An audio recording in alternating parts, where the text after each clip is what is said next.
오늘 함께 오신 하나님의 말씀 구약성경 잠언 3장 1절에서 10절에 있는 말씀 봉독해 드립니다. 잠언서 3장 1절에서 10절 봉독해 드립니다. 내 아들아, 나의 법을 잊어버리지 말고 내 마음으로 나의 명령을 지키라. 그리하면 그것이 내가 장수하여 많은 해를 누리게 하며 평강을 더하게 하리라. 인자와 진리가 내게서 떠나지 말게 하고 그것을 내 목에 매며 내 마음판에 새기라. 그리하면 내가 하나님과 사람 앞에서 은총과 귀중히 여김을 받으리라. 너는 마음을 다하여 여호와를 신뢰하고 내 명철을 의지하지 말라. 너는 범사에 그를 인정하라. 그리하면 내 길을 지도하시리라. 스스로 지혜롭게 여기지 말지어다. 여호와를 경외하며 악을 떠날지어다. 이것이 내 몸의 양약이 되어 내 골수를 윤택하게 하리라.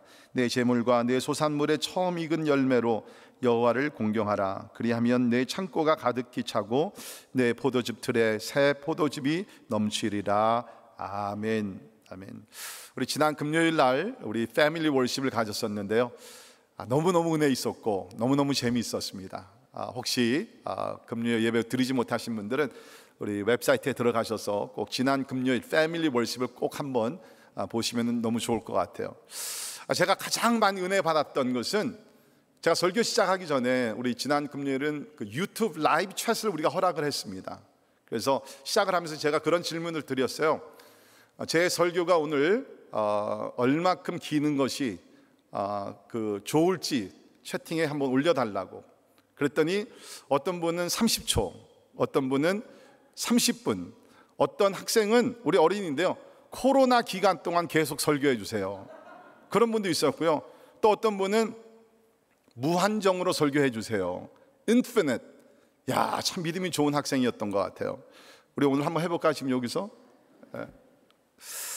우리 참 이렇게 어렵지만 이렇게 가족이 다 믿음을 하나 되어서 하나님을 잘 섬길 수 있게 되어서 너무 감사를 드립니다. 자, 이제 곧 학교들이 개학을 하게 됩니다. 어떤 학교들은 이미 개학을 했고요. 그런데 올해는 이제 여러분이 아신 대로 코비드-19로 인해 가지고서 개학에 상당히 많은 어려움을 학교들마다 다 경험을 하고 있습니다. 뉴저지의 대부분의 학교는 all online, 전면 온라인으로 수업하는 학교들이 대부분입니다. 그러나 몇 학교는 대면 수업으로 진행을 하고요. 또 어떤 학교들은 대면 수업과 온라인 수업을 병행하는 하이브리드 방식으로 학교가 지금 개학을 하게 됩니다. 참 저는 이런 상황 속에서 공부를 해야 되는 자녀들, 우리 차세대를 보면서 참 마음이 안타까워요. 그래서 우리 다 옛날에 우리 학교 시절 때 보게 되면 긴 방학이 지나고 개학을 하게 되면 아주 막 흥분이 되잖아요. 그렇죠?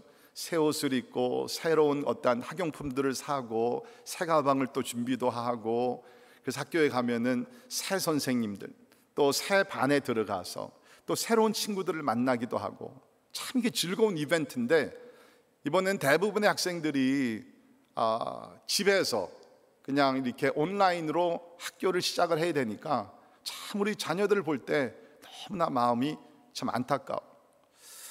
자, 그렇기 때문에 그 어느 때보다도 지금은 부모님들의 역할이 상당히 중요하다고 저는 생각이 됩니다. 이미 지금 수고를 많이 하고 계시고요. 또 이제 개학을 하면서 이제 부모님들이 더 또 긴장을 하시고 또 준비를 하시는 줄 아는데, 저는 특별히 부모님들에게 이렇게 말씀을 드리고 싶어요. 지금 힘든 면도 있지만 또 반대로 좋은 면은 지금 가정에서 시간을 지금 보내고 있잖아요. 그러니까 원하건 원하지 않건 지금 밖에 나가지 못하니까 이 기간을 아주 좋은 기회로 삼아서 진짜 가정이 행복하고 더 재미있고 가치 있고 은혜롭고 그러한 아름다운 시간, 또 아름다운 추억들을 만들어 간다 그러면 아마 먼 훗날에 우리가 2020년을 돌이켜 볼 때 그래도 그때 힘들었지만 그날이 있었기에 오늘날 우리 가정이 이렇게 하나가 될 수 있고 더 우리가 말씀으로 다짐어질 수 있는 축복의 시간이었다. 그렇게 우리가 고백할 날이 오게 될 줄을 믿습니다. 자, 오늘 본문 말씀을 중심으로 해서 자녀들에게 꼭 가르쳐야 할 교훈이라는 제목으로 말씀을 드리고자 하는데요. 그 1절을 보면 이 잠언서의 저자가 되는 솔로몬 왕이 이렇게 시작합니다. 내 아들아, 나의 법을 잊어버리지 말고. 그러니까 자기 아들에게 준 말씀이죠. 우리가 좁게는 오늘 이 말씀은 우리 자녀들에게 필요한 말씀이지만 또 우리가 폭넓게는 우리 모두가 다 하나님의 자녀인 줄 믿습니다. 그렇기 때문에 우리 모두에게 적용되는 하나님의 말씀이에요. 자녀들에게 꼭 가르쳐야 할 교훈. 우리가 가정에서 자녀들에게 교훈을 가르칩니다. 그러나 제가 바라는 것은 적어도 우리가 하나님을 믿고 하나님의 말씀을 믿는 우리 성도들은 가정에서 자녀들을 가르치는 그 교훈이 하나님의 말씀의 근거가 되는, 내 말이 아니라 내 전통이 아니라 내 철학이 아니라 하나님의 말씀의 근거가 있는 그 영적인 교훈들을 잘 가르쳐줘서 이 험악한 때에 우리 자녀들이 말씀 가운데, 진리 가운데 잘 자랄 수 있기를 주의 이름으로 축원합니다. 자, 몇 년 전 서울에 있는 초등학생 676명을 대상으로 설문조사를 했습니다. 그 내용이 뭐였냐면 아이에게 상처를 주는 101가지 말과 행동, 설문조사를 해서 아이들이 상처를 쉽게 받는 그 부모들의 말과 행동에 대해서 보고를 했는데요. 거기 보면 자녀들이 가장 듣기 싫은 말 넘버원 뭘까요? 한번 게스해 보세요. 자녀들 가장 듣기 싫어하는 말. 공부해라. 잘하시네요. 공부 좀 해라. 32%입니다. 자, 두 번째 가장 듣기 싫은 말 뭘까요? 동생이 널 통해 뭘 배우겠니? 그것이 상처가 된다는 거예요. 그것이 19%고, 세 번째는 넌 도대체 커서 뭐가 될래? 그렇죠? 우리가 많이 듣고 또 사용했던 말들입니다. 그 다음에 네 번째는 넌 왜 매일 그 모양이니? 어디서 와서? 어디서 오긴 어디서 와요? 어머니 뱃속에서 왔지. 한 번만 더 그러면 가만두지 않을 거야. 옆집 아이는 이번에도 1등을 했다더라. 내가 너 때문에 못 살아. 진짜 못 살아. 진짜 못 살아요? 자녀들 때문에 살고 계시잖아요. 자, 다음은 몇 년 전 서울시 아동복지센터에서 어린이날 전후로 해서 어린이 600명 대상으로 또 설문조사를 했습니다. 이번에는 자녀들이 부모로부터 가장 듣고 싶은 말 넘버원 무엇일까요? 사랑해. 잘 아시네요. 사랑이 가장, 자녀들이 가장 듣기 원하는 것은 사랑해. 두 번째 뭘까요? 부모로부터 듣고 싶은 말. 용돈 줄까? 여러분, 이거는 자녀들뿐만 아니라 손자 손녀들도 마찬가지입니다. 용돈 줄까? You want some money? 세 번째는 엄마와 아빠는 뭐라 해도 너를 믿어. 엄마와 아빠는 항상 너를 믿어. 네 번째는 공부하라는 말보다는 그래 놀아라, 실컷 놀아. 그 다음에는 괜찮아, 넌 할 수 있어. 이번에는 좀 성적이 떨어지지만 괜찮아, 너는 꼭 할 수 있어. 그 다음에 우리 아들, 우리 딸 이제 다 컸네. 성숙함을 칭찬해주는 이런 말들이 자녀들이 듣기를 원하는. 그래서 여러분 부탁을 드립니다. 우리가 지금 가정에서 많은 시간을 우리가 보내고 있는데 뭐 어린 자녀들뿐만 아니라 사실은요, 자녀들이 다 성장했다 할지라도 이런 격려의 말은, 칭찬의 말은 우리가 듣게 되면 항상 위로와 또 힘이 되는 말인 줄 믿습니다. 자, 저는 오늘 이러한 우리가 자녀들과 아름다운 대화들을 서로 주고 나누면서 무엇보다도 오늘 본문 말씀을 통해서 우리가 자녀들에게 꼭 우리가 전해줘야 되는, 가르쳐야 되는 그러한 영적인 교훈들을 살펴보기를 바랍니다. 자, 오늘 이 말씀 상당히 중요한데요. 그 이유 중에 하나가 뭐냐면 여기에 있는 말씀을 보게 되면 그 교훈이 나오고요, 그 다음에 교훈을 지켰을 때 하나님께서 어떤 복을 주시는가, 그 복의 내용이 나오는데 이건 우리 모두가 다 원하는 복이에요. 예를 들게 되면 2절을 보게 되면 장수의 복이 나옵니다. 또 우리 4절을 보게 되면 하나님과 사람 앞에서 은총과 귀중히 여김을 받는 복이 나오고요, 우리 또 6절에서는 하나님의 인도하심을 받는 복, 또 10절에서는 이 땅에 살면서 물질의 축복, 이게 다 필요한 거잖아요. 건강이 필요하고 은총을 받는 것이 필요하고 하나님의 인도하심을 받는 것이 필요하고 무엇보다도 물질의 축복도 우리 자녀들이 받아야 되잖아요. 근데 하나님께서는 이런 것을 지키면. 그래서 오늘 말씀 보게 되면 한 단어가 4번 나오는데요, 그 단어가 뭘까요? 그 단어는 그리하면이라는 단어입니다. 2절, 4절, 6절, 10절에 보면 그리하면, 다시 말해서 조건을 지키면 내가 이렇게 복을 주리라. 네. 자, 우리 부모님들, 또 우리가 다 하나님 앞에서 자녀들인데, 이 땅에 사는 동안 우리 교회 모든 성도들 장수하시고 또 어디 가든지 은총과 인정을 받고 하나님의 인도하심을 받으며 물질의 축복도 받아서 하나님과 이웃을 잘 섬기는 복된 믿음의 가정들, 주님의 자녀들이 되기를 주의 이름으로 축원합니다. 자, 첫 번째 우리 영적 교훈 무엇입니까? 하나님의 법을 기억하며 지키라라는 말씀입니다. 하나님의 법을 기억하며 지키라. 그것이 1절과 2절이죠. 내 아들아, 나의 법을 잊어버리지 말고 내 마음으로 나의 명령을 지키라. 그리하면 그것이 내가 장수하여 많은 해를 누리게 하며 평강을 더하게 하리라 라고 얘기하고 있습니다. 그 장수할 수 있는 조건이 무엇이냐?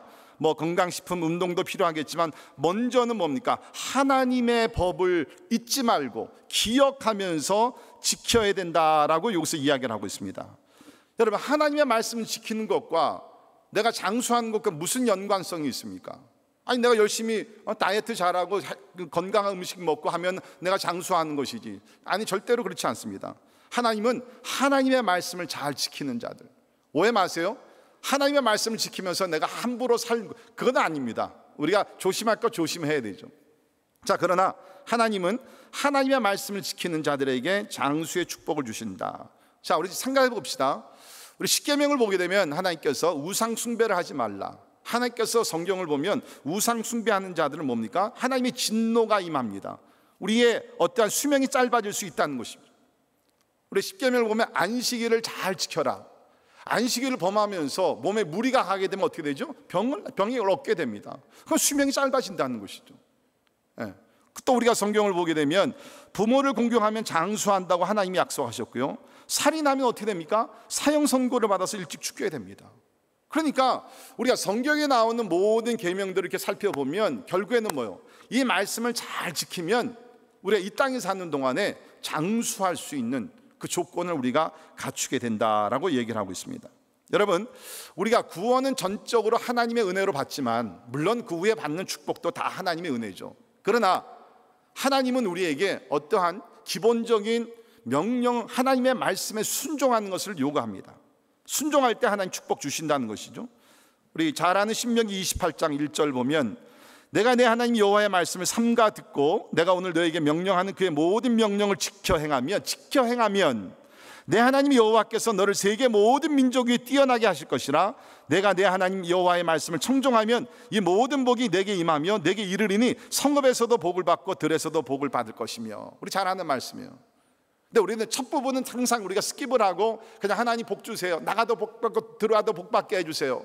그런 하나님의 말씀, 조건을 갖추라는 것입니다.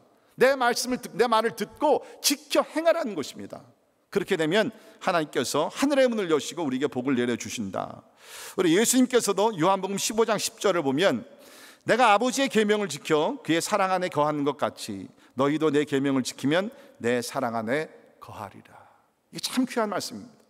예수님이 하나님의 아들로 이 땅에 오셨지만 이 땅에 육신으로 오셨을 때 하나님 아버지의 계명을 지키셨다라고 여기서 얘기를 하고 있습니다. 우리는 죄인이니까 하나님의 계명을 지키는 것이 마땅하죠. 그러나 하나님의 아들 예수 그리스도는 완전하신 하나님의 아들 곧 하나님이셨는데도 불구하고 하나님 아버지의 계명을 지키시면서 이 땅에서 삶을 사셨다는 것입니다. 우리들 가운데는 하나님의 계명에 이렇게 부담감을 갖고 지키지 않으려신 분들이 없지 않아 있습니다. 내 인생인데 내가 내 멋대로 살지. 그러나 여러분, 예수님께서 하나님의 계명에 순종하셨다 그러면 우리같이 연약한 사람들은 더 열심히 하나님의 말씀에 순종해야 될 줄을 믿습니다. 자, 주님 말씀하시기를 너희도 내 계명을 지키면 내 사랑 안에 거하리라. 우리가 다 원하는 것이 하나님의 사랑 안에 거하는 것인데 누가 하나님의 사랑 안에 거하게 됐냐? 하나님의 계명을 지키는 자들. 여러분, 여러분의 자녀들이 하나님의 사랑 안에 평생 살기를 원하십니까? 하나님의 계명을 지켜 살 수 있도록 잘 훈계하고 양육시키기를 간절히 바랍니다. 자, 그러기 위해서는 우리 자녀들에게 어렸을 때부터 하나님의 말씀에 순종하는 것을 가르쳐야 합니다. 어렸을 때부터. 그래서 우리 신명기 6장 7절에는 내 자녀에게 부지런히 가르치며 집에 앉을 때든지 길에 갈 때든지 누워있을 때든지 일어날 때든지 이 말씀을 강론할 것이며, 부지런히, 그렇죠? 학교 공부도 중요하지만 그것보다 먼저 뭡니까? 하나님의 말씀을 가르치고 자녀들로 하여금 말씀을 지키게 해요. 저는 이번에 2달 우리 VBS 진행하는 것을 보고서 소망을 가졌습니다. 요새는 사람들이 우리 자녀들에게 이 말씀을 가르치는 것이 거의 불가능하다, 포기한 사람들이 많이 있어요. 근데 이번에 보니까 하나님의 말씀을 아주 크리에이티브하게, 창의력을 가지고 또 흥미롭게 말씀을 가르치면 아이들이요, 여러분 2달입니다. 물론 하루에 1시간씩이었지만 그래도 엄청나게 많은 시간입니다. 우리 자녀들이 하나님의 말씀을 배우는 거예요. 하나님의 말씀 암송하는 거 우리가 지금 여러 번 봤잖아요. 그리고 오늘 그 동영상을 보니까는 뭡니까? VBS를 통해서 받은 은혜, 내용들이 다 모였어요. 하나님이 함께 하시고, 하나님이 지켜주시고, 하나님이 우리를 위해 싸워주시고, 하나님이 나를 보호해주시고, 이 말씀들이 우리 어린이들 마음판에 지금 새겨지는 거예요. 여러분, 우리가 자녀들에게 이런 하나님의 말씀을 가르치고 지키라고 얘기할 때 먼저 해야 될 것이 있습니다. 그것이 뭐냐면 부모들이 먼저 본을 보여야 합니다. 부모들이 먼저 본을 보여야 돼요. 하나님의 말씀에 순종하라 그러면서 내가 순종하지 아니하면 자녀들이 그것을 보고서 비웃죠. 그렇기 때문에 우리는 신앙교육 면에서 특별히 부모님들이 자녀들에게 본을 보이기 위해서 노력을 많이 해야 합니다. 지난주에 제 아내하고 저하고 집에서 아무래도 이제 요새 우리 동영상들을 우리 유튜브 많이 보잖아요. 그래서 이것저것 이렇게 저거 하다가 우리가 잘 아는 손양원 목사님, 그 사랑의 원자탄이라고 유명한 우리 한국 기독교에는 진짜 가장 본이 되는 주기철 목사님과 함께 쌍벽을 이루면서 진짜 훌륭한 그 목사님들이시죠. 손양원 목사님의 따님이신 손동희 권사님의 간증을 들었어요. 여러분, 그 요새 유튜브에서 그냥 아무거나 보지 마시고 좀 유익한 거, 좋은 거, 그렇죠? 그런 거 좀 골라서 볼 수 있기를 부탁을 드리는데요. 이 권사님의 간증을 들으니까 여러 가지 얘기를 하셨는데, 그 여러분이 아신 대로 이제 그 이 권사님의 두 오빠 손동인과 손동신, 그 이 두 아들이 결국에는 총살 당하지 않습니까? 그때 여순 반란 사건 때 반란군 공산당원이었던 안재선이라는 사람이 체포가 돼가지고서 이제 결국에는 뭡니까? 사형을 받게 됩니다. 이 안재선이라는 사람이 손양원 목사님의 두 아들들을 죽이고요. 이제 나중에 이제 시대가 바뀌게 되면서 이분이 이제 사형을 받게 되는 거예요. 자, 이 사람은 이제 뭐 목숨 끝났습니다. 그런데 그때 손양원 목사님께서 원수를 사랑하라는 그 말씀을 지키기 위해서 본인이 얼마나 노력했는지 모른대요. 왜냐하면 이 안재선이라는 사람은 진짜 뭐 그 손 목사님의 두 사람뿐만 아니라 여러 사람들 다 죽인 장본인이었기 때문에 이거 완전 사형감 중에 사형감이거든요. 그런데 손양원 목사님이 여러 사람들을, 높은 사람들 찾아가면서 내가 양아들로 참겠습니다, 용서해 주십시오, 아주 간간히 노력을 해가지고서 결국에는 자기 두 아들, 친아들을 죽인 이 안재선이라는 사람을 양아들로 삼게 됩니다. 그때 식구들이 그렇게 반대했대요. 여기 나오는 이 권사님, 손동희 권사님도 아버지 무슨 얘기입니까? 우리 두 오빠들을 진짜 그렇게 총살시키고 잔인하게 죽인 사람을 어떻게 우리가 우리 가족으로 받아들일 수 있습니까? 절대로 우리는 그걸 못 받아들입니다. 그랬지만 손양원 목사님은 자녀들을 모아놓고, 야, 우리는 하나님의 말씀을 지켜야 되지 않느냐, 나도 믿고 나도 죽이고 싶지만 하나님의 말씀이 원수까지 사랑하라 그랬으니까 우리가 말씀을 지켜야 된다.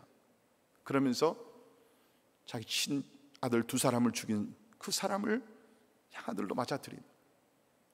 그러면서 권사님께서 자기는 그때 배웠다는 거예요. 하나님의 말씀은 이렇게 지켜야 되는 것이구나. 사랑하는 성도 여러분, 하나님의 말씀을 우리가 지적으로만 가르쳐서는 부족합니다. 우리 자녀들이 보고 배워야 된다는, 우리 부모님들이 진짜 하나님의 말씀이라 그러면 아무 토를 다지 아니하고 타협하지 아니하고 참으로 하나님의 말씀에 절대적으로 복종하는 것을 자녀들이 보고 자라게 되면 우리 자녀들이 말씀의 사람, 하나님의 말씀에 순종하는 사람들이 되게 될 줄을 믿습니다. 자, 이럴 때에 하나님께서 어떤 축복을 약속하십니까? 2절에 그리하면, 그렇죠? 전제 조건이 분명히 있습니다. 말씀을 기억하며 잘 지키면, 그리하면 그것이 내가 장수하여 많은 해를 누리게 하며 평강을 더하게 하리라 라고 얘기를 하고 있습니다. 자, 이게 자세히 보면 두 가지 복이 담겨 있는데요, 하나는 장수고 또 하나는 많은 해를 누리는 것입니다. 비슷한 것 같지만 사실은 좀 우리가 원어로 보면 좀 다릅니다. 장수라는 것은 말 그대로 오래 사는 그것입니다. 그렇죠? 그런데 여기 중요한 것은 많은 해를 누린다는 것은 오래 살 뿐만 아니라 건강하게 질적으로 가치 있는 삶을 산다는 거예요. 그러니까 하나님의 말씀을 우리가 잘 순종하게 되면 both quantity and quality of life, 장수하게 되면 오래 살게 되면서 뭡니까? 질적으로 가치 있는 멋진 삶을 산다는 거예요. 여러분, 오래 산다고 하더라도 가치 있는 삶을 살지 않으면 그것은 그렇게 바람직한 것 같지는 않습니다. 그러나 여기 있는 말씀을 보게 되면 우리가 하나님의 말씀에 순종하게 되면 하나님께서 우리에게 장수하며 많은 해를 누리는 가치 있는 질적인 삶을 살게 하시며 그것 위에 평강을 더하게 하리라. 여기서 얘기하는 평강이라는 것은요, 외적인 필요가 충족이 되고 내적으로 마음의 평강을 누리며 살게 된다. 여러분의 자녀들 미래를 한번 생각해 보십시오. 우리 자녀들이 앞으로 이렇게 계속해서 살 수 있다 그러면 뭐를 더 바라겠어요? 그렇지 않습니까? 근데 오늘 하나님의 말씀에, 우리 하나님의 말씀에 순종을 하게 되면 하나님께서 이렇게 장수하며 질적인 삶을 살고 평강을 더해 주신다. 여러분, 사실 성경을 보게 되면 장수에 대한 약속이 여러 곳에 나옵니다. 우리 잠언서 10장 27절에 여호와를 경외하면 장수하느니라, 그러나 악인의 수명은 짧아지느니라. 우리 잠언 28장 16절에도요, 무지한 치리자는 포악을 크게 행하거니와 탐욕을 미워하는 자는 장수하리라. 탐욕을 미워하는 자는 장수. 여러분, 너무 욕심 부리지 마세요. 그것이 결코 우리에게 도움이 되지 않는다는 거죠. 우리 에베소 6장 2절 3절에도 내 아버지와 어머니를 공경하라, 이것이 약속이 있는 첫 계명이니 이로써 내가 잘되고 땅에서 장수하리라. 그러니까 하나님 뭡니까? 우리 이 땅에 살면서 하나님이 주신 그러한 그 years, 그죠? 꼭 우리가 뭐 장수한다는 것은 뭐 100년은 살아야 장수가 아닙니다. 성경에서 얘기하는 장수는요, 하나님이 계획하신 그 연도 안에, 그렇죠? 우리가 최선을 다하는 삶이에요. 그것이 장수예요. 때에 따라 순교하시는 분들 있습니다. 우리 스데반도 순교했어요. 그렇죠? 그러니까 이런 분들은 뭐 짧은 인생을 살았다 할지라도 하나님이 뜻하신 모든 목적과 뜻을 이루고 하나님 품에 안겼다는 거예요. 저는 여러분과 여러분의 자녀들이 하나님의 말씀에 잘 순종하여 장수하며 가치 있는 삶, 멋진 삶, 무엇보다 하나님의 뜻을 이루며 평강이 넘치는 삶을 살기를 주의 이름으로 축원합니다. 자, 두 번째 교훈은 사랑과 성실함의 인격을 갖추어라는 교훈입니다. 사랑과 성실함의 인격을 갖추어라. 자, 3절 보십시오. 인자와 진리가 내게서 떠나지 말게 하고 그것을 내 목에 매며 내 마음판에 새기라 라고 얘기했습니다. 여기 인자라는 단어가 여러분이 아시는 우리 구약에서 사랑이라는 단어, 우리 히브리어로는 헤세드라는 단어죠. 이 헤세드라는 단어는 우리 성경을 보게 되면 몇 가지 의미가 있습니다. 하나는 하나님께서 우리에게 주시는 그 무조건적인 신적인 사랑, 그것을 얘기할 때 헤세드라고 합니다. 근데 또 우리 성경을 보게 되면 이런 하나님의 사랑을 받은 사람들이 하나님을 사랑할 때 그 사랑도 헤세드라고 성경에 나옵니다. 더욱더 나아가서 이 하나님의 사랑을 받아서 우리가 이웃을 하나님이 우리를 사랑하신 것 같이 사랑할 때도 헤세드입니다. 그러니까 여기서 나오는 뭡니까? 그 인자라는 단어는 이 하나님의 사랑을 본받아서 위로는 우리가 하나님을 사랑하고 옆으로는 이웃을 사랑하는 그 사랑의 인격이라는 것을 놓고 얘기하는 거예요. 그 두 번째는 뭡니까? 진리가 내게서 떠나지 말라. 여기 진리라는 것은 이거 한국말 성경 번역이 조금 이제 부족한데요, 여기 진리라는 것은 뭐 하나님의 말씀, 성경 그런 뜻이 아니라 이것은 진실함, 또 다른 면에서는 성실함을 놓고 얘기합니다. 그래서 NIV 성경에서는 이것을 faithfulness라고 번역을 했어요. 성실함. 그러니까 여기서 지금 얘기하는 것은 뭐냐면 사랑과 성실함이 내게서 떠나지 말게 하고 그것을 내 목에 매며 내 마음판에 새기라. 한마디로 요약하면 사랑과 성실함이 너희 자녀들의 성품이 되게 하라, 인격이 되게 하라는 것이에요. 그것이 생활화가 되게 하라는 것입니다. 자, 요사이 우리 자녀들의 교육, 세상 교육을 보면요, 학교에서 이러한 소위 얘기하는 인성교육, 진짜 사람이 사람 되게, 그렇죠? 그런 교육은 요새 찾아볼 수가 없습니다. 그래도 우리 옛날에 우리가 다니다 보면 옛날 우리 학교에서는 그래도 뭐 도덕 시간이 있었고 윤리를 배우게 하고 착하게 살아야 되고 뭐 이런 것들을 가르쳤잖아요. 근데 요새 우리 그 세상은요, 그런 것을 가르칠 수가 없습니다. 그 이유가 뭔지 아나요? 우리가 지금 살고 있는 이 세상은요, 절대적인 윤리나 절대적인 도덕성이 없습니다. 이게 진짜 큰 문제예요. 무엇이 옳고 무엇이 그르고 그런 기준이 없어요. 그러다 보니까 학교에서 자녀들을 가르치면서 도덕이나 윤리를 가르칠 수가 없는 것이죠. 우리 부모님들 잘 들으시길 바랍니다. 여러분이 가정에서 이러한 진짜 그 인격, 인성 교육을 시키지 아니하면요, 안타깝게도 우리 자녀들은 배울 곳이 없다는 것이에요. 배울 곳이 없어요, 진짜. 그렇기 때문에 우리 부모님들은 부지런하게 학교 교육뿐만 아니라 가정에서 이런 신앙교육, 인성교육을 시키는데 더욱더 신경을 쓰셔야 된다는 것입니다. 자, 그러니까 저는 그래요. 저는 이렇게 세상 교육을 보게 되면서 필요합니다. 그러나 참 안타깝죠. 그 교육의 수준이 너무나 낮은 거예요. 뭐 과학적인 면이나 이런 면에서는 앞서갈지 모르지만 여러분, by definition 교육이라는 자체가 왜 우리가 자녀들을 교육시킵니까? 왜 우리가 학교를 보냅니까? 가서 공부 잘해가지고 명문대학 나오고 직장 잡아가지고서 그냥 뭐 돈 많이 벌기 위해서? 만약에 그것이 우리의 목적이라 그러면 그건 뭐 동물이나 마찬가지죠. 그래도 적어도 인간이라 그러면, 교육을 받은 사람이라 그러면 뭔가 좀 달라지고 뭔가 좀 성숙해지고 자, 사람의 됨됨이가 바뀌어야 되지 않습니까? 근데 오늘날 교육은 그것을 주지는 못해요. 오히려 어떻게 보면 교육을 많이 받은 사람일수록 도덕적으로 윤리적으로 더 타락을 하게 되고, 그것이 우리 오늘날의 현실이라는 것입니다. 여러분, 우리 부모님들 진짜 오늘 말씀을 가슴에 새기면서 우리 가정에서 우리 자녀들 잘 인성교육, 신앙교육을 좀 잘 시킬 수 있기를 간절히 바랍니다. 자, 그리하면 뭡니까? 이렇게 사랑과 성실함이 그 인격이 될 때에, 그리하면 내가 하나님과 사람 앞에서 은총과 귀중히 여김을 받으리라. 하나님과 사람 앞에서 은총과 귀중히 여김을 받으리라. 이게 얼마나 귀한 말씀입니까? 우리 자녀들이 이렇게 사랑과 또 성실함의 그런 인격체를 가지고서 어디에 가든지 하나님 앞에서 은총을 받고 사람들에게 존중이 여김을 받을 수 있다 그러면 여러분 성공한 거예요. 여러분 성공한 거예요. 자, 여러분, 제가 좀 힘든 질문을 하나 드립니다. 여러분은 지금 여러분의 자녀들을 생각할 때 오늘 말씀과 비춰봤었어. 진짜 우리 자녀가 이렇게 사랑과 성실함의 인격체가 되었기 때문에 하나님의 은총을 받으며 살고 있다. 하나님뿐만 아니라 오늘 보니까 사람 앞에서도 은총을 받으며 귀중히 여김을 받고 있다. 여러분의 자녀가 지금 이러한 삶을 살고 계십니까? 하나님뿐만 아니라 사람 앞에도 존중이 여김을 받으며 인정을 받으며 칭찬을 받으며. 공부는 잘할지 몰라요. 그렇죠? 근데 공부보다 중요한 것은 사람의 됨됨이입니다. 특별히 하나님 앞에서는 신앙인으로서 우리가 바로 살아야 된다는 것입니다.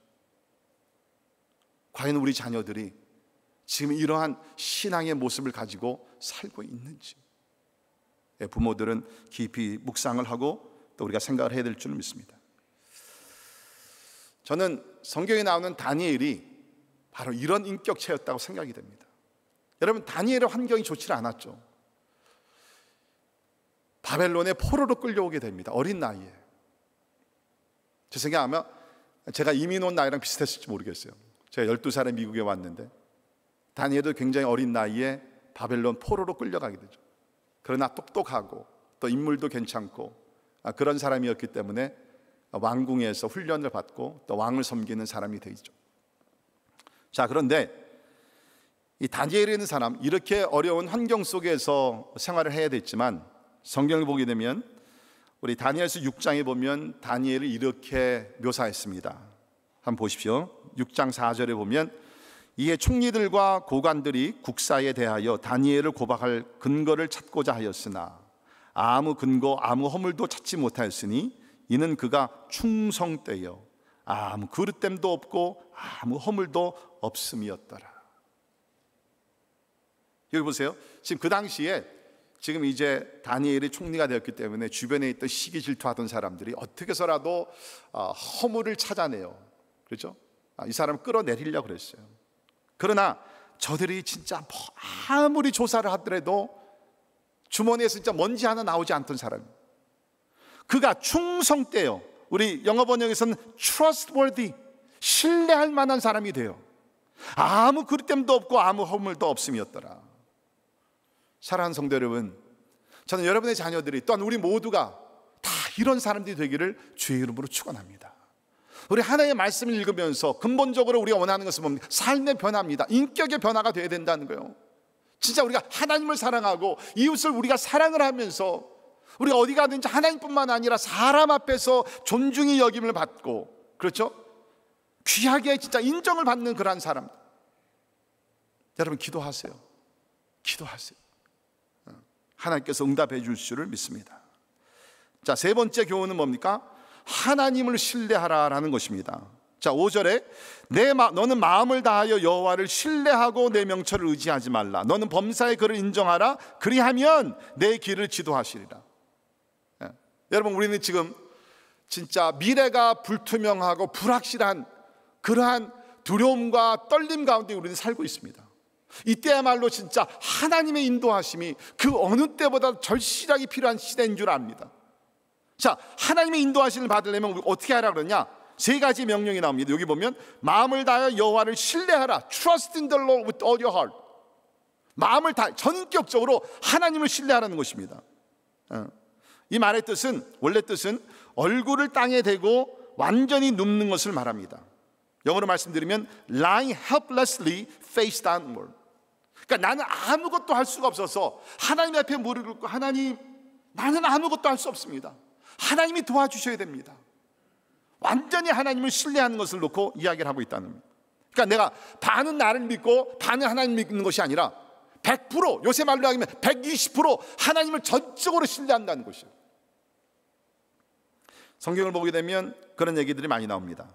우리 시편 37편 5절에 내 길을 여호와께 맡기라. 그를 의지하면 그가 이루신다라고 얘기합니다. 여호와께 맡기라는 거예요. 여러분, 내일을 주께 맡기십시오. 코로나19도 주께 맡기십시오. 여러분이 염려해봤자 뭘 어떻게 하겠습니까? 하나님께 맡기십시오. 시편 55편 22절에 내 짐을 여호와께 맡기라. 그가 너를 붙드시고 의인의 요동함을 영원히 허락하지 아니하시리로다. 아멘. 맡기십시오.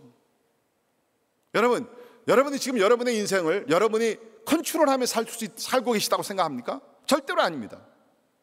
우리 하나님을 우리가 생각지 아니한다 할지라도 우리는 많은 경우에 일상생활에서 우리는 의지하면서 살아가고 있는 존재들이에요. 예를 들어볼까요? 우리 수술 요새 받으신 분들도 계십니다. 수술대에 올라가게 되면 여러분이 할 수 있는 것 아무것도 없어요. 마취약이 몸에 들어가게 되면 그때는 여러분의 생명 자체가 의사들의 손에 있다는 거예요. 저도 수술 여러 번 받아봤고 위내시경은 수없이 많이 했습니다. 그럴 때마다 이렇게 전신 마취를 하거든요. 저는 솔직히 이제 좀 해보니까 익숙해지니까 전신 마취하는 게 굉장히 좀 좋더라고요. 이렇게 목사가 어떻게 마약 같은 거 못 하잖아요. 근데 그런 걸 이렇게 집어넣으니까 그냥 딱 떨어지니까 그냥 주님과 더 가까워지는 것 같고. 그런데 의사에게 맡기는 거예요. 아니, 의사에게 맡기면서 왜 하나님께 못 맡기는 거예요? 여러분, 우리 약도 봅시다. 우리 파르마시에 가서 처방해 주는 약을 받습니다. 전문가가 아니고 나서는 그 약의 성질을 뭐 어떻게 알겠어요? 그러니까 좋은 약이라니까 먹는 거예요. 한약은 더 그렇죠. 뭐 비싸게 돈 주고서 한약을 받아옵니다. Who knows? 그게 어디서 뭐 어떻게 있다가 나온 건지. 그렇지만 우리 그냥 먹지 않아요. 좋다니까 먹지 않아요. 하물며 우리가 때에 따라 인간들에게 내 생명까지도 맡기고 사는데 왜 하나님께 우리가 우리의 삶을 맡기지 못하느냐? 왜 하나님을 신뢰하지 못하냐 말이에요.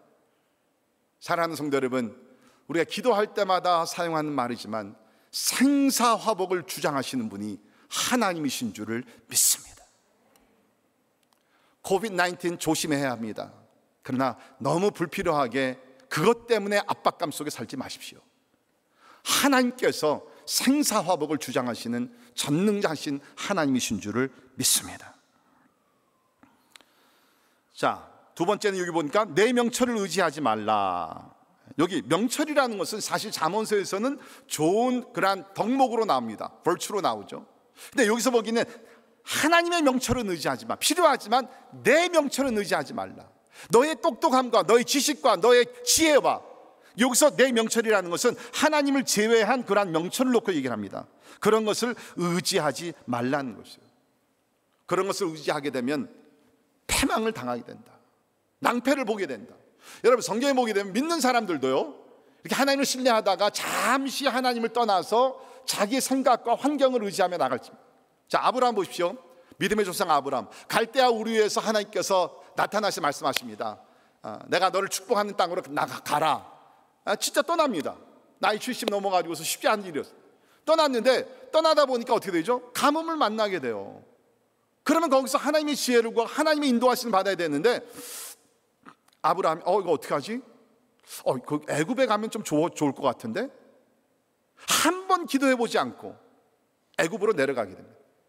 거기서 큰 위기를 당하게 되죠. 물론 하나님이 도와주셔서 애굽에서 다시 나오게 되지만, 이게 뭐예요? 내 명철을 의지하는 거예요. 내 지혜를 의지하는 거예요. 야곱도 마찬가지입니다.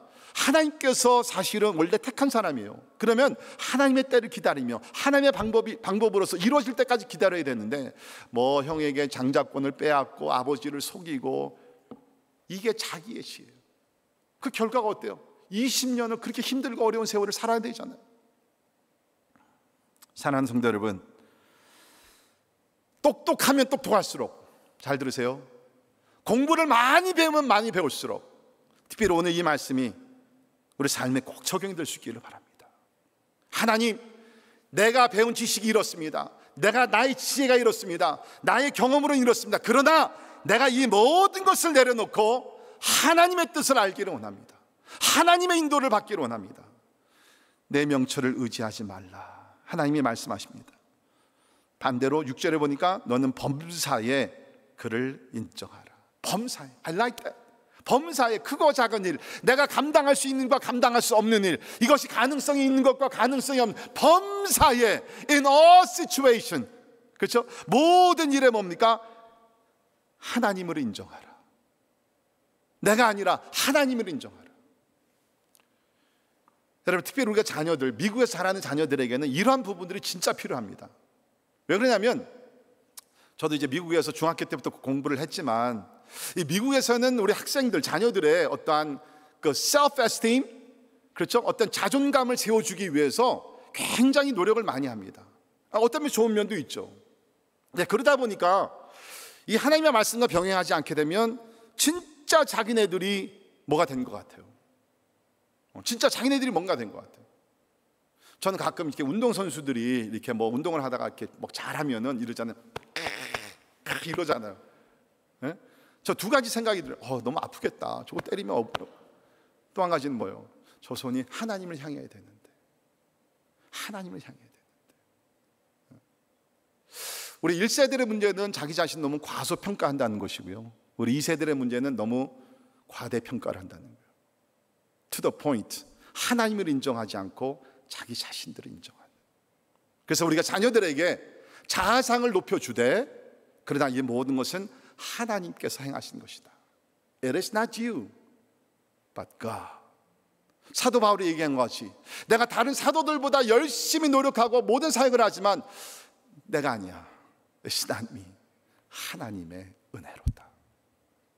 특별히 사랑하는 성도 여러분, 우리 부모님들, 우리 자녀들이 뭐 이렇게 성공하고 또 accomplish를 하고 그랬을 때에 꼭 부모님들이 자녀들의 손을 잡고 가정재단을 쌓으시면서 하나님 앞에 감사드리십시오. 밤 중심에서. 그게 자녀들을 위한 것이에요.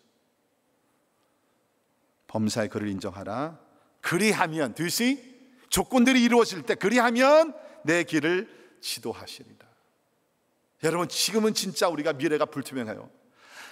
아무리 과학자 무슨 전문가 다 된다 할지라도 미래에 대해서, 내일에 대해서, 이번 가을에 대해서, 겨울에 대해서, 내년에 대해서 아무도 100% 확실하게 얘기할 수 있는 아무도 없어요. 그러나 분명한 것은 하나님은 모든 것을 다 알고 계심을 믿습니다. 여러분, 지금이야말로 우리가 열심히 기도하고 하나님의 뜻을 구하고 하나님의 얼굴을 구하며 하나님의 인도하심을 받아야 될 줄을 믿습니다. 여러분, 하나님이 인도하셔. 믿으십니까? 어떻게 인도하세요? 하나님의 말씀으로 인도하십니다. 하나님의 성령으로 인도하십니다. 우리가 말씀과 성령의 충만함을 받을 때는 하나님께서 우리를 인도하신대요. 때에 따라 어떤 크리에이티브 아이디어, 아주 창의력적인 어떤 생각을 주시고요. 책을 읽다가도 뭐가 이렇게 이거구나, 그렇죠? 뭔가 이렇게 느낌이 와요. 깨달음이 와요. 감동이 와요. 이렇게 하면 되겠는데. 특별히 여러분, 예배 시간은 진짜 중요한 시간입니다. 저는 목회를 하다 보면 예배 시간에 찬양을 통해서, 기도 시간을 통해서, 설교 말씀을 통해서 필요한 메시지들을, 그 인도하심을 주시는 경우를 너무 많이 봐요. 여러분, 하나님이 인도하세요. He's not dead. 하나님 죽으신 하나님이 아니에요. 하나님이 살아서 우리를 인도하시는 우리 하나님이신 줄을 믿습니다. 오늘도 예배를 통해서 여러분의 삶에 걸어가야 될 길을 하나님께서 지시해 주시기를 주님의 이름으로 축원합니다. 우리 자녀들이 앞으로 어디에 가서 무슨 공부를 하며 어떤 직업을 가지고 어떻게 하나님의 영광을 돌려야 될 것, 여러분, 부모님들 기도하세요. 함께 기도하세요. 이렇게 우리가 하나님을 신뢰하고 자기 자신을 의지하지 아니하며 범사의 하나님을 인정할 때 하나님께서 우리를 인도해 주실 줄을 믿습니다. 자, 마지막으로 네 번째 교훈은 내 재물과 내 소산물의 처음 익은 열매로 여호와를 공경하라. 이것이 9절에 있는 말씀이죠. 자, 그리하면 내 창고가 가득히 차고 내 포도즙 틀에 새 포도즙이 넘치리라. 우리는 10절을 너무너무 좋아하죠. 생각만 해도 신나지 않습니까? 창고가 가득 차고 여러분의 세이빙 어카운트가 막 흘러 넘치는 것이에요. 여러분의 가정의 모든 그런 것들이 흘러 넘치리라. 여기 하나님 축복이 가득 차고 넘치리라. 여기서는요, 10절에 있는 말씀 보면 이거는 말 그대로 물질적인 축복이에요. 여러분, 우리가 항상 우리 신앙생활 하다 보면 우리가 밸런스가 중요합니다. 어떤 분들은 너무 또 물질 지향주의예요. 그래가지고서 영적인 것은 별로 생각도 안 하고 이 땅에 살면서 건강하고 사업 잘 되고 뭐 성공하고, 그것도 잘못된 것이죠. 기복주의 잘못된 겁니다. 그런 다음에 어떤 분들은 너무 영적이에요. 세상 것들 별로 진짜 관심이 없는 것이 아니고 없는 척 하는 것인지. 여러분, 두 가지가 다 잘못된 거예요. 하나님 우리를, 잘 들으세요, 하나님 우리를 구원하시되 영으로만 구원하신 것 아닙니다. 육으로만 구원하신 것 아닙니다. 전 인격체를 구원하신 줄 믿습니다. 우리의 몸이 하나님 거룩한 성전이 되었어요. 예수께서 요한복음 10장에 내가 온 것은 너희를 알고 생명을 얻게 하고 더 풍성히 얻게 하려 합니다. 오해하지 마세요. 항상 우리가 부자고 항상 재물이 넘친다는 것 아닙니다. 사도 바울과 같이 우리가 가난할 때도 있고 부할 때도 있어요. 그 가운데 자족함의 능력을 가지고 살아야 됩니다. 그러나 근본적으로 오늘 말씀 보니까 내 재물과 소산물의 처음 익은 열매를 여호와를 공경하면 하나님께서 물질적으로 축복해 주시겠다는 거예요. 여기서 많은 학자들이 재물과 소산물이라는 것은 11조와 그 외의 헌금을 놓고 얘기한다고 얘기합니다. 그러니까 우리가 하나님 앞에 11조를 드리고 하나님의 것을 우리가 정성스럽게 다 드릴 때 하나님께서 받으시고 채워주신다는 것이에요. 물질적으로 넘치게 해주신다는 거예요. 근데 아마 여러분들 가운데 이런 생각을 하실 겁니다. 목사님, 맞는 얘기인 것 같지만 내가 아는 바로는 11조를 드리지 아니하고 하나님도 믿지 아니하고 그런데 물질적으로 성공하고 복받은 사람 많이 있던데요. 맞아요, 있어요. 부자들 하나님 안 믿는 사람 많아요. 우리 교회 안 성도들 가운데도 11조 안 드리면서 물질적으로 뭐 이렇게 풍성하게 사는 사람도 있어요. 그럼 잘 들으세요. 하나님 앞에서 청직의 삶을 신실하게 감당하지 않으면서 물질적으로 풍요롭게 사는 것은요, 하나님의 복이 아닙니다. 하나님의 복이 아니에요. 그건 자기가 노력해서 우리가 얻은 것이에요. 거기에는 영적인 의미나 이런 것이 아무 가치가 없어요. 하나님의 영광도 없어요. 그리고 결말에 가서는 거의 다가 그러한 물질의 축복은 다 사라지게 돼요. 하나님께로부터 받는 물질적인 축복, 그게 뭐예요? 우리는 그 축복을 받아서 하나님의 영광을 위해서 드립니다. 그게 어떻게 돼요? 하늘나라의 보화를 쌓게 된다는 거예요. 가치가 있는 것이라는 거예요. 가난한 자를 돕고 긍휼히 베풀고 우리가 전도하고 선교하고 하나님의 나라를 세워가고, 같은 돈이지만 한쪽에는 가치가 없고 한쪽에는 가치가 넘친다는 것이에요. 누구에게? 하나님께 첫 열매를 드리는 사람들, 하나님께 11조를 드리는 사람들. 네, 여러분, 참 이것이 어렵죠. 네. 제가 목회를 보면 다른 영역에서는 헌신하고 희생을 하더라도 이 하나님 앞에 물질로 드리는 것이 it comes very last, 가장 마지막으로 나오는 것이 이 부분. 가장 진짜 힘들어요. 근데 가만 보니까 이렇게 하나님 앞에서 물질적으로 청직의 삶을 잘하는 사람들을 보면 공통점이 하나 있어요. 그게 뭐냐면 어렸을 때부터 가정에서 훈련받은 사람들이에요. 어렸을 때부터 세뱃돈부터 용돈에서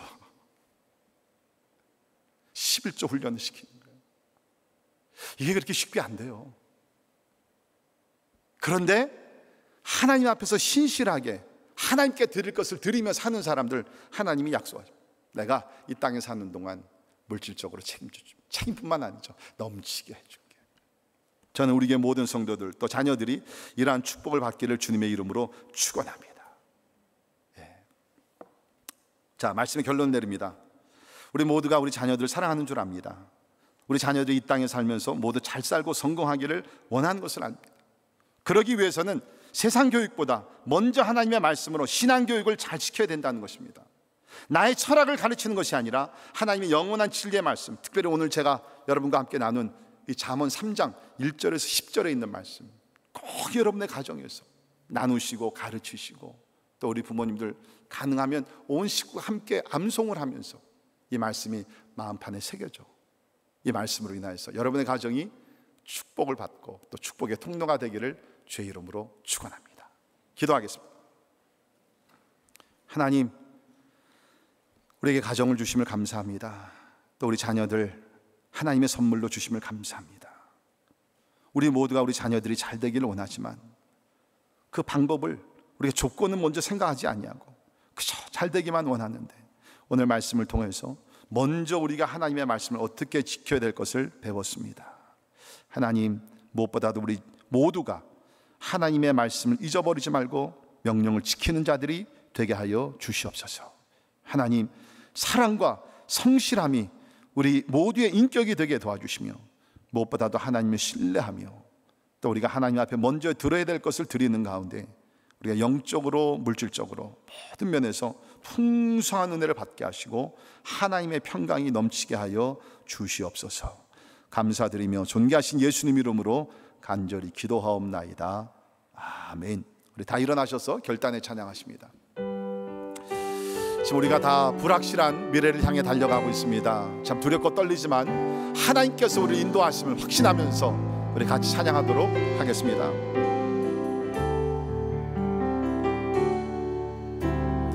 나의 가는 길 주님 인도하시네. 그는 보이지 않아도 날 위해 일하시네. 주 나의 인도자 항상 함께 하시네. 사랑과 힘 베푸시며 인도하시네. 다 처음부터 찬양하죠. 나의 가는 길, 나의 가는 길 주님 인도하시네. 그는 보이지 않아도 날 위해 일하시네. 주 나의 인도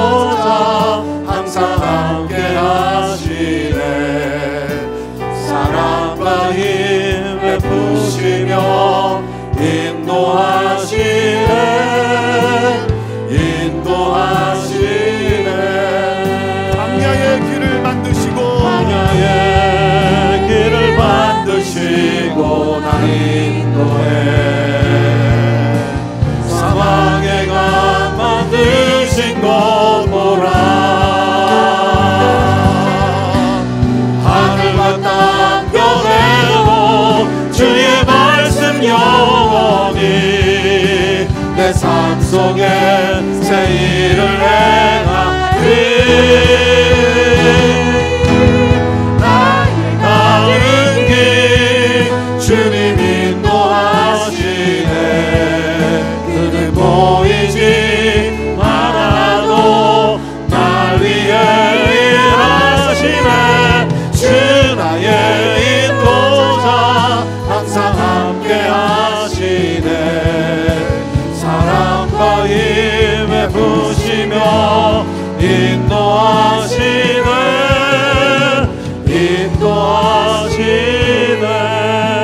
인도하시네. 우리 시간에 가정을 위해서 기도합시다. 우리 자녀들을 위해서 축복하시면서 기도하세요. 하나님께서는 부모님들에게 자녀를 축복할 수 있는 권세를 주셨습니다. 축복하되 오늘 말씀을 근거로 하나님 우리 자녀들 우리 잠언 3장 1절에서 10절에 있는 말씀을 지키게 하옵 주옵소서.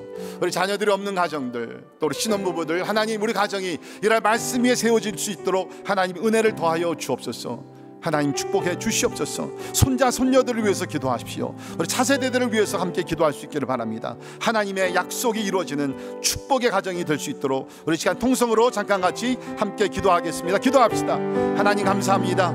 아버지 하나님의 어려운 때지만 하나님의 말씀을 주셔서 하나님의 인도를 받게 하시고 하나님의 충만한 사랑을 받게 해주시면 인하여 감사를 드립니다. 주님 아버지 우리 자녀들 하나님의 세상 공부보다도 주님 아버지 하나님의 먼저 아버지 신앙교육을 잡아들며 하나님이 나갈 수 있도록 주여 도와주시기를 간절히 기도하고 원합니다.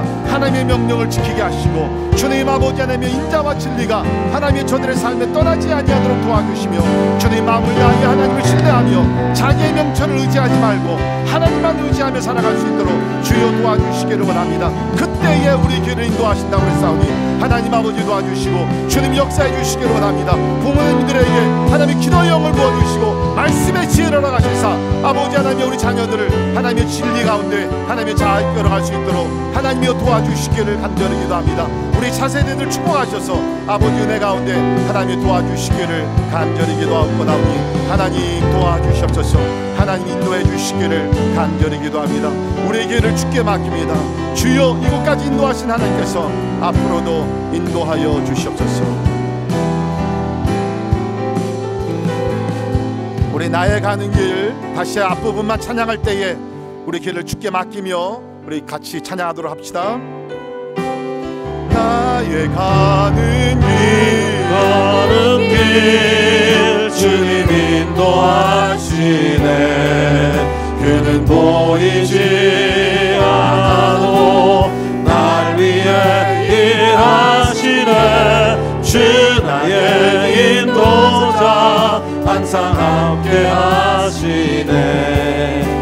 사랑과 힘에 부시며 인도하시네.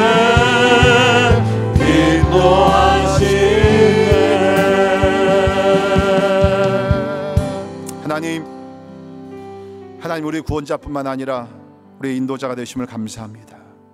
세상 모든 사람들이 참 두려움과 떨림에 불안해하며 살고 있습니다. 그러나 감사한 것은 하나님을 신뢰하는 자, 하나님을 인정하는 자, 하나님께서 저들의 길을 인도하신다고 하셨습니다. 이곳까지 인도하신 여호와 하나님이여 지금도 장래에도 우리를 거룩한 길 최선의 삶으로 인도하시사 하나님의 축복 가운데 거하게 하시고 하나님의 뜻을 이루는 믿음의 자녀들 다 되게 하여 주옵소서. 특별히 이제 학교로 돌아가는 우리 자녀들 기도합니다. 상황적으로 너무 힘들고 어렵습니다. 용기를 주시고 인내를 주시고 지혜를 주시고 무엇보다도 하나님을 신뢰할 수 있는 그 믿음을 허락하여 주시옵소서. 지금은 우리 삶의 주인이 되시는 우리 주 예수 그리스도의 은혜와 하나님의 크고 놀라우신 사랑하심과 성령님의 감화 감동 역사 충만케 하심이 우리 가정을 하나님 앞에 올려드리며 가정을 통해서 하나님의 영광이 드러나고 하나님의 뜻이 이루어지기를 소원하는 우리 사랑하는 모든 성도들 가정들 머리 위에 지금부터 영원까지 함께 하시기를 예수님의 이름으로 간절히 축원하옵나이다. 아멘.